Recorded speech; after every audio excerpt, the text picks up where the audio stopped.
Welcome to Tales at Scale, a podcast that cracks open the world of analytics projects. I'm your host, Rena from Imply, and I'm here to bring you stories from developers doing cool things with Apache Druid, real-time data and analytics, but way beyond your basic BI. I'm talking about analytics applications that are taking data and insights to a whole new level. And today on the show, we are diving into the big data ecosystem and open source with Voltron Data, one of CRN's 2022 top hottest big data startups. Voltron Data is committed to developing open source standards for data and unlocking the untapped potential in the data analytics industry. They specialize in cutting-edge tech and comprehensive support services centered around Apache Arrow, which is an open source framework that provides a language-independent solution for developing data analytics applications. You can see how this all fits right into Tales at Scale. So a little bit more about Apache Arrow. It enables the processing of both flat and hierarchical data in a highly efficient columnar memory format. But that's not all. There's also Ibis, which is a framework that data analysts, scientists, and engineers use to access their data using convenient and engine-agnostic Python libraries. To give you the full scoop, I am joined today by Josh Patterson, CEO of Voltron Data. Josh, welcome to the show. Thank you for having me. That introduction was amazing. I've never smiled so hard. So thank you. You gave me a lot to work with because Voltron does so many cool things. And in my research, I was like, I got to cut this down. I could do like a whole spiel. That's like probably one of the longest intros I've done because you do so many cool things. But like you as a person have done so many cool things. So let's start there. Tell me a little bit about yourself, about your background, and how you got to where you are today. Yeah, this could be the whole episode. My background has been a little bit of a winding journey, so I'm going to try to be as succinct as possible. I started off, I had a master's in economics. I was running a commercial construction company. The financial collapse of 2008, 2009 happened. And while other people were running from finance, I went directly into the heart of it, and I started at Freddie Mac. And I was an economist, really kind of digging into the housing crisis. What happened? What could we have done differently? What did affordable lending look like? What was its place in the ecosystem? And while there, we had access to a lot of data. And so we were building systems and writing a lot of code to analyze data in numerous different ways. And macros led on to more macros, which we were doing a lot of things in SaaS. So SaaS macros were really big. And then, SaaS jobs, we started parallelizing SaaS jobs by writing jobs that would launch other jobs. And by the time I left the financial services space, what I realized is I was doing a lot of kind of system engineering for writing a lot of jobs to break down really large scale problems, manipulate resources of systems better. A lot of times when we launch a job, you get so many cores. And so if you would launch lots of mini jobs, you get more cores on the cluster. And exploiting resource management of large financial institutions became kind of my thing, and helping people build these types of systems. So I took that knowledge of kind of ad hoc distributed computing, and I started researching all the trends in the HDFS space, and joined Accenture Labs, their big data lab out in San Jose. Launched the data visualization curriculum for Accenture. We did a lot of things with D3 and kind of the state-of-the-art data visualization early in the time, while pairing it with big data, and really kind of followed Spark from its early beginnings when it was Shark, and a lot of the open source projects of the time as they emerged, whether it was Druid or Presto or Impala, Kudu. And so we really spent just a lot of time of kicking the tires on a lot of really interesting big data projects, integrating them to kind of showcase the art of the possible where everything was going. I married my wife and moved back east, and then took all that knowledge and applied it to cybersecurity. And so we said, okay, some systems were really good for real time, some were good for this, some were good for that. And so we started building these really massive heterogeneous clusters to do cyber defense, mixing in graph analytics, OLAP, better data management. And what we quickly realized is moving data between systems and frameworks was really hard and expensive. And the serialization, deserialization calls, SERDI calls, were really just eating up a lot of the cluster's computation. And so the cluster was expanding, not for the compute, but it was expanding for all the data movement between systems. And right around that same time, Wes McKinney was kind of getting a lot of support for Apache Arrow, him and Jacques Nadeau. And we were like, this would solve this really nasty problem we were having in cybersecurity. Because not only were we having this heterogeneous system problem, we also started dabbling in GPUs. We were using NVIDIA GPUs for graph analytics. Doing PageRank on a fairly large Spark cluster would take 20, 30 times longer than doing that same PageRank algorithm on a single GPU server. And so there was this company, Blaze Graph, that eventually got acquired by AWS, and the team has been really significant in the pioneering of Neptune, and they've done some just amazing work in graph. They were showcasing the art of possible with graph analytics on GPUs, and this was well before NVGraph and cuGraph out of Rapids. And we were just thrilled by the performance. I mean, going from doing PageRank in hours to doing it in seconds was phenomenal. But moving data was, again, the pain point. And so it was just so hard to move data from all these systems, moving into the GPU, moving into the right format, copying it across the PCIe Express. And so data movement, which is really just slowing everything down. And so we were really just rooting for Arrow to take hold in the industry. And we joined NVIDIA. So we being a lot of my researchers at Accenture Labs in the cybersecurity lab, we joined NVIDIA all around the same time. And we started building out GPU acceleration for data science, not just data frames, but machine learning, graph analytics, data visualization. I've always been passionate about data visualization. And that was, again, challenging because all these different applications on the GPU, while they were taking things and making them 20 to 100 times faster, moving data between these applications was a bottleneck. So we'd have to move all the data off the GPUs, change the format, move it back onto the GPU. And, again, we just kept realizing that, time and time again, making things fast was not the bottleneck. It was actually making things connective, making things work well together, making things share data formats without having to serialize and deserialize the data across applications. And so when we really kind of wanted to build out Rapids, one of the things that we expressed to NVIDIA leadership was we had to build it on open standards. We had to build it on Apache Arrow because we needed a way to fully utilize the GPUs without moving data back and forth. And all the benefits of Arrow for languages would also work very well for hardware. So we built out Rapids, and it was fully based on Arrow. We could connect to all these things. We started getting these really great end-to-end performance numbers. We had data readers, data frame manipulation, as I said, ML, graph, geospatial, and it was really exciting. But we were very much for the longest at the lowest level, building kernels, plumbing them into systems, getting people to adopt these things. And after about 5 years of NVIDIA, I really wanted to bring this to market in a more succinct fashion. And we realized there was this constant pain that people had when you were a builder of these systems. A lot of times you build them to solve a pain point for today, but you don't think about what are the problems of tomorrow. What else is going on around you? I mean, it's hard enough to build a great startup. It's hard enough to build a great open source project. Get a little thing about what are the other open source projects, how you can interact with them, integrate with them, share data with them. And standards are really important. Building modular and composable systems allows people to innovate without having to replace. That's what is really the core of Voltron Data. And so Darren Haas, one of my co-founders who actually started the company with me, who was at Siri before Siri was acquired by Apple. And then he's had just an amazing career across GE, Apple, AWS. We started Voltron Data, and then we merged or acquired a bunch of different companies, Ursa Computing, Wes McKinney's company, Blazing SQL.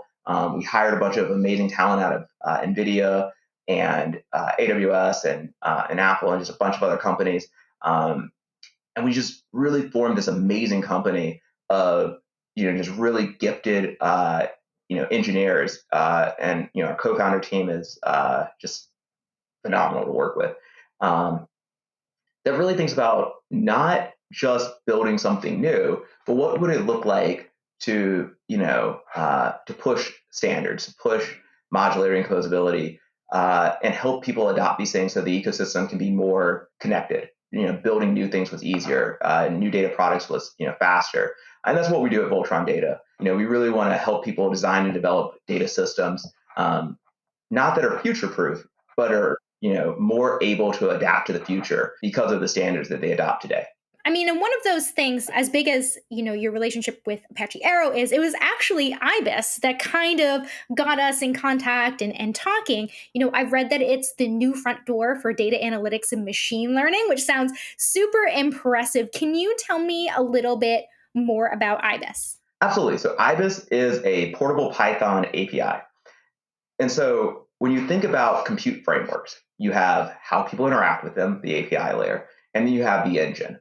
Um, Ibis separates the two. And so what Ibis does is Ibis gives a stable, a constant API that we can bring to other computational engines.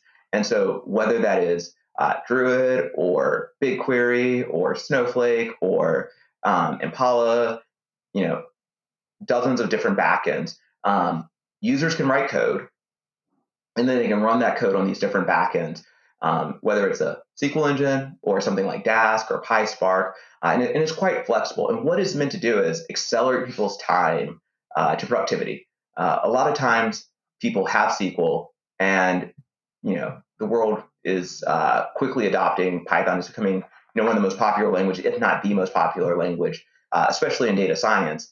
And so, Ibis is just a really great entryway for people to write code efficiently, run it locally, whether it's with pandas or DuckDB, which is skyrocketing in popularity, Postgres, or a lot of these other kind of local systems, prototype and then scale it. And so a lot of times people would move data out of a system if they want to use Python, and so they will query a subset of their data, and then they were like, all right, I'm going to bring this data locally and then use pandas or something else. And with Ibis, I can actually express my logic and let that backend system use all of its amazing horsepower and processing capabilities to do it right where the data is. And that's just amazing. It also simplifies a lot of data silo problems. So people have numerous different data silo systems, and they might want to unify how they talk to these different systems. They don't want their developers to always be jumping through different APIs, SQL dialects, what have you. And Ibis gives them a standardized way to express their data manipulation and run it across various different systems. And we see a lot of hedge funds doing that and talking about how Ibis really simplifies and accelerates their analyst time to driving business value. Well, you mentioned acceleration, and part of like how Ibis got on my radar is that there's an Ibis backend that shipped in 4 hours built on Druid because it came in through a GitHub request to the Ibis team. 4 hours to build a Druid backend is very fast. Well, it's a compliment to Druid. They had a lot of amazing hooks. Their CI/CD was great. And so the team, with a combination of SQL Alchemy and other things, they basically got it up and running, as we said, in 4 hours. And so most backends take a little bit longer than 4 hours. So first off, thank you to everyone who contributes to Druid. Y'all have done a phenomenal job. Your Python bindings are great. The SQL Alchemy support. And so a lot of things made this, a lot easier and faster because it's just a really great open source project. But I think the other really cool thing is the adaptability of the Ibis community. Someone's like, hey, I really love Ibis. I love what y'all are doing with these other SQL engines. We use Druid. Could you build a backend? And that's part of what we do at Voltron Data. We work with customers, and there are customers who have very specific needs, and we want to make sure that they have production support, enterprise support, SLAs and other things. But we also want to make sure that we are supporting the community. And so when people are asking for new backends or other things, we want to make sure that we're delighting our users, both customers or open source users. And so it was really exciting to see that request and then get it done and see a new user group kind of emerge. Can you tell me a little bit about how they got it done? I mean, I know that Druid already had some built-in functionality that allowed it to go quickly, but can we dive in a little bit into that? Because I think it's fascinating. Yeah. So first off, there's a really great blog about it. And they really go through it step by step about all the different things that they did. But one of the things is, again, SQL alchemy and the Python bindings. And so with those two things, it really simplified a lot of the work that the team had to do. And so the Druid documentation for the Python bindings really allowed them to kind of quickly get Ibis up and running in a way to connect to Druid. And then, Ibis, what it does is it, essentially compiles SQL. And so for the Python backends like Dask and PySpark, it has a slightly different approach. But for SQL backends, it's essentially generating SQL. And so there's nothing hidden. And so it's not like it's doing some proprietary secret thing. It's an open source project, and it's compiling SQL. And so once that SQL is generated, it then runs that SQL on that backend. And so recently we've started to do the same thing with Apache Flink. So normally we talk about distributed systems. Flink, more of a real-time system. We, working with the great folks at Claypot, we're showing how we can use Ibis to generate SQL that can hit the Flink backend. And so, 4 hours is really quick. Most of that time was CI/CD, just making sure that we were passing all of the Druid tests. But once Ibis generated SQL, it uses SQL alchemy to target the actual Druid SQL dialect. Everything else basically just worked. And I mean, I think, it sounds kind of that simple, but it really was that simple in ways. And so a lot of times it's like, working out corner cases, not having kind of great mappings of things, and upstreaming some changes, people not supporting the right Python versions as Ibis continues to update. We typically follow the latest, not typically, we always follow the latest supported version of Python. So if someone's like, let's say on Python 3.5, where the community is at 3.10, 3.11, that's a challenge. And so Druid was very up to date on all these things, and so it just made it a lot easier to basically get it running, test it out, pass all the tests, and kind of stamp it. Okay, this is ready to go. I'm changing our headline to Druid. It just worked. That would be. Well, I mean, it would be a great headline because it's true. It just works, and that's really a testament to all the work that the Druid community has done on their CI/CD and building bridges to other ecosystems. And so, I think it'd be a great tagline. Another thing that I saw you use Ibis for was actually to benchmark queries when you're looking for, say, like a new data warehouse, and that, coming from the database space was very interesting to me. One example I saw was that, you could use it when you're investigating to see if speed gains from running your analytics on an OLAP backend are worth the engineering effort that it takes to export them from like an OLTP backend. Can you tell me a little bit about using Ibis in this way? Sure. If you don't want to think about all the nuances between different SQL dialects, and you just kind of want a straightforward way to express some code, especially if your code's already in Python, Ibis is really great at this. So Ibis you can kind of say, all right, I want to do this data manipulation. You can load that data into various different backends, and then Ibis will generate SQL for these different backends through different types of compilation methods. And you can basically use this as a way to quickly test out new backends to see their performance. We like to encourage people to think about things as this kind of Lego blocks. And so every time you want to test out a new system, if you have to remove the Lego blocks of your API, put on some new API Lego blocks, make sure they fit properly, it just slows down your time to evaluation. And so having this completely standardized way, because as much as people love SQL, there are SQL dialects. There's slight differences, and Ibis allows people not to have to worry about generating really complex SQL sometimes, but also to make sure that it can run across numerous backends. So it just really accelerates your time to evaluation. And we don't like to scare people about the complexity of things, but there are some times where 3 lines of Python can generate 20 to 50 lines of SQL, and that's not uncommon. There's certain things that you can express very succinctly in Python that are just a little bit more verbose if you want to do them in SQL. And that's why a lot of data analysts and data scientists enjoy Python. And so when you think about small nuanced differences of backends, and you're thinking about complex queries, that are 50 to 100 lines of query, it would take a long time to iterate through those lines of code and make all the modifications to get them to run in every different backend. When Ibis just kind of takes that, and takes care of it for you. And so these types of standards really allow just acceleration of different things. In this case, acceleration of evaluation.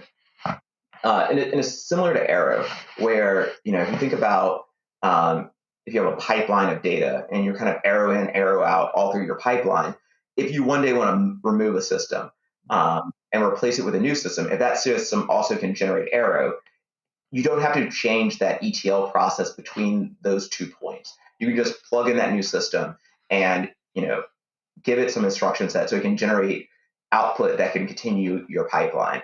And so with this combination of Ibis and Arrow, now if I have a backend that supports Arrow and a backend that supports Ibis, you get this really cool feature where I can take the same logic, send it to that backend, and that backend can then just send Arrow data directly to that other source. And so think about if I want to upgrade from DuckDB to a distributed system, because for some reason it's too large for my local system. I really need more computation.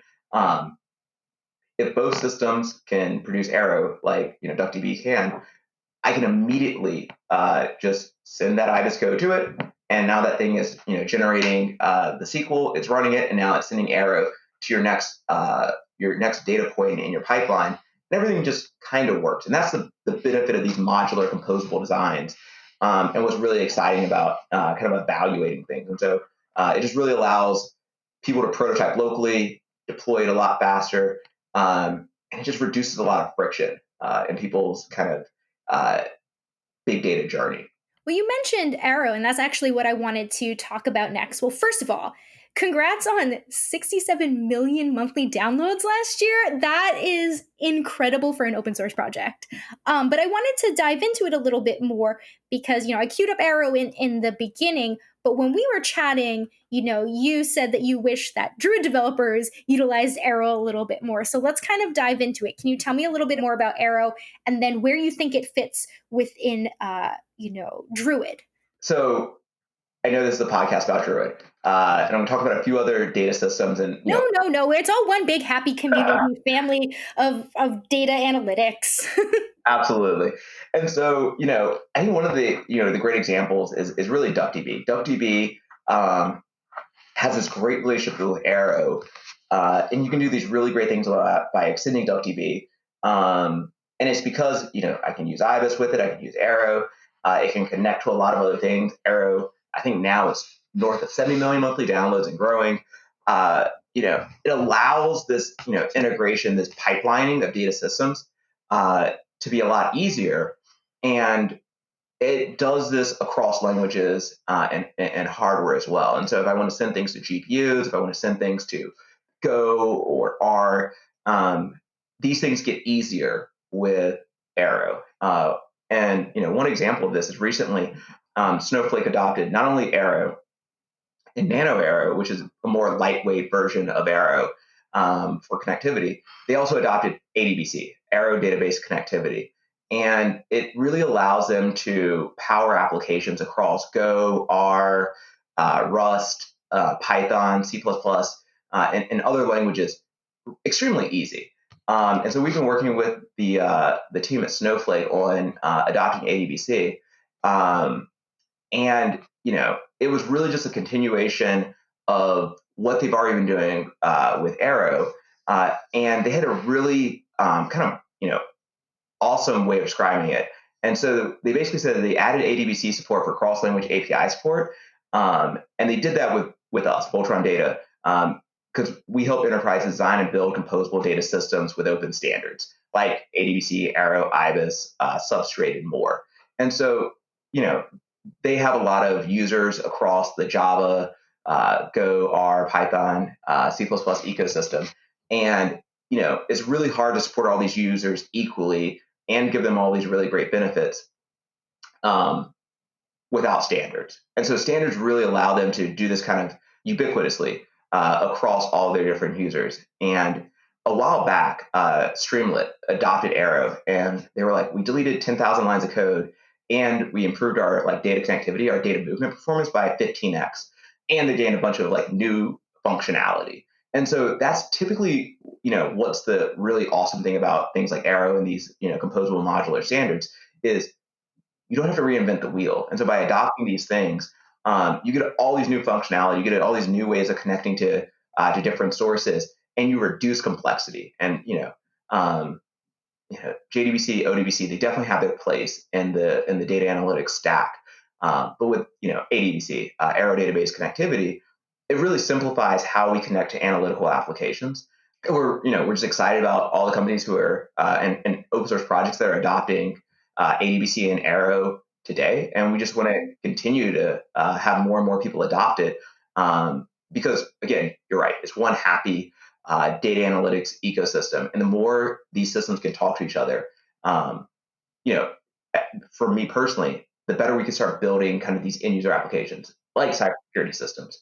And when you talk about enterprises, they're always using several different technologies, right? It's not like there's no one database to rule them all or no one analytics application, which means the connectivity of systems is even more important. That's why when I say like it's a one big happy family, we're all part of this data analytics community. If you're talking to like a Fortune 500 company, then they probably have several of these systems in place if they're utilizing open source frameworks. Absolutely. And this is why, again, for Ibis, we're working across local systems, distributed systems, now real-time systems with Flink. We see Arrow adoption across GPU, Hugging Face. It's how they do their tabular data sets, Ray, Spark, and just so many people are adopting Arrow, whether it's for ML, ETL, data analytics.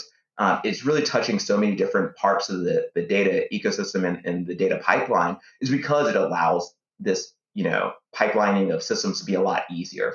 And so, we want more people to adopt it. And, as I was saying, cybersecurity is hard. It's hard enough. Attackers are getting better every day. With all these new tools that attackers have, it's getting cheaper and cheaper to do more complex and, kind of destructive attacks on enterprises. And so enterprises have to continue to get better at cybersecurity. And one way to get better is by doing things more efficiently, so you can do more things. And so these standards help people do more with less, essentially. We've been talking a lot about open source standards, and one thing that is very like core to your organization is open source. And I know we've been diving into like the technical aspects and how things are set up. As a leader of the company, this is part of your culture. And I love asking this question of like, leaders and founders in particular, why is open source and open standards so important to you? I think open standards are becoming more important than open source. And they're both important, but they're so important to me because they allow people to innovate faster. And ultimately, when new technologies come in, if you have to rip and replace everything and start over, that's a lot of sunk cost. Where if you can augment systems and transition to new systems faster, easier, people will welcome more innovation. And then essentially, technology is not slowing down. In fact, it's accelerating. The pace of AI innovation is staggering. NLP 2 years ago versus natural language processing today, 9-day difference. And we need a way to adopt machine learning, deep learning, generative AI, all these new things. But we can't, just leapfrog a generation of technology and just expect all these things to work. You have to bridge these systems together.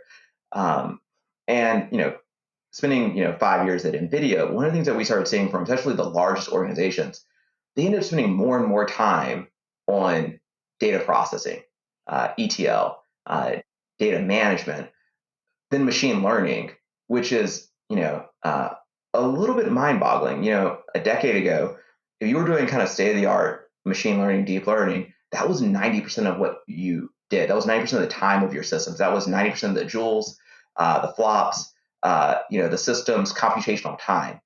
According to Meta, in the last 3 years, they're shifting that to almost 60% of their time being ETL and data management and data pre-processing.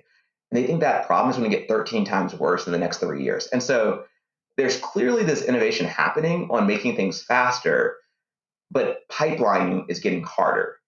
And so these standards allow us to pipeline these systems a lot better.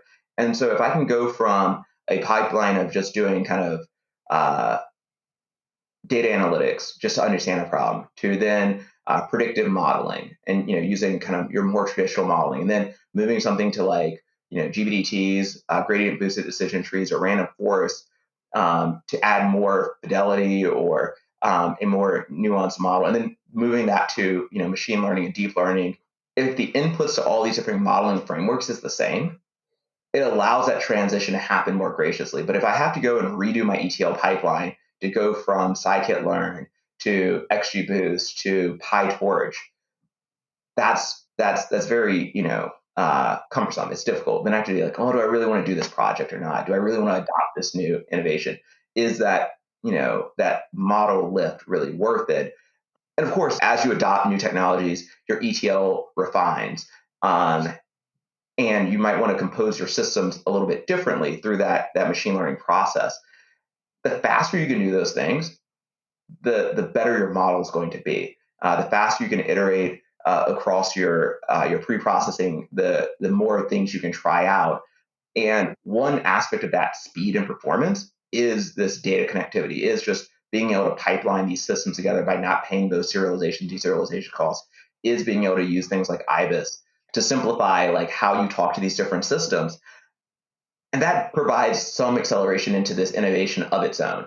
And so, as companies are trying to, build and maintain these very complex systems, adopting open standards really allows them to move into the future faster, because there's no future proofing. The space is changing so fast. We're always going to be adding new systems, refining workloads, rebalancing what systems do what. And so these standards allow that to happen more graciously. Yeah, because you want to spend your time building, analytics applications. You want to spend more time investing in machine learning, to your point, than just making sure that everything connects and flows properly. Absolutely. Like, that's not the fun stuff. That's just the stuff that you need to do. Right. And, rewriting code, because, you want to move systems or, transcribing code across languages, it's just not fun. It's not what data scientists want to do. It's not what, ML ops engineers want to do. And so the more we can make their jobs easier, the more they can do the things that drive business value, not the things that keep the lights on and provide maintenance. Yeah, exactly. I mean, that's kind of one of the things I like to highlight on this show is people doing cool things with analytics. And I feel like this technology is enabling people to do cool stuff. Absolutely. Awesome. Well, Josh, thank you so much for joining us today. This has been absolutely fascinating. I wish I had an open source bingo card for all the technologies that are connected and that you guys are working with. Super amazing stuff that you got here. Thank you so much. I really enjoyed it. If there's anything else that we can do to help the Druid community, open up a GitHub issue on any of the projects, or just shoot us the email at Voltron Data. And we're always excited to build more bridges across the data analytics ecosystem. Yes, let's build the ecosystem. Fantastic. If you'd like to learn more about Apache Arrow, Apache Ibis, or anything we talked about today, please visit voltrondata.com. If you want to learn a little bit more about Apache Druid, please visit druid.apache.org. And if you want to learn about what we're doing here at Imply, please visit imply.io. Until next time, keep it real.